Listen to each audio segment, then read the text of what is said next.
mga langga, kain tayo mga langga, nagugutom ako kaya kumain ako itong Puto Bisaya.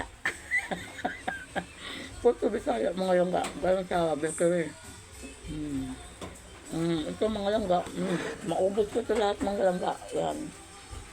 Ubusin ko ito mga langga kasi pag bukas ng mga langga, hindi na ito makain. Sayang mga langga. Habang wala pa si Kaya. Kasi si Kaya mga langga, napakakulit yun. Kaya pag wala si Kaya, parang relax ako. Kasi yan lang ang ano ko, medyo busy ako pag nandun si Kaya. Busy ako sa kababantay ni Kaya. Kahit saan walang direction ang takbo. Minsan nga, mga langga, tumalon yan, tatalon siya. Yung pintuan ko dyan, yan. O yan, talonin niya yan. Kaya pag makatsinilas na yun, kung hindi mo lang alam na nakatsinilas na pala siya, parang lumipad akala mo mga langga. Kaya habulan mga langga, ang lakas pa naman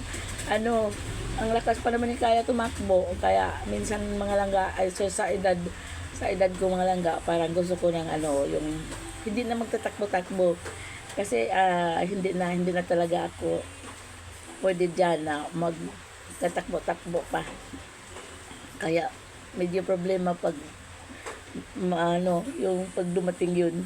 Sana bukas may schedule kasi yung dingding dito sa loob ng bahay, yung mga apo ko, yung mga malalaki, medyo malaki na, sulatan nila, parang akala mo ba blackboard, yun.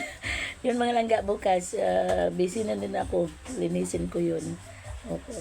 Ngayon kumain ako kasi kalalaba ko rin katatapos ko, kaya kumain ako, nagutom ako mga langga, kaya ito mga langga, yan mga langga, yan.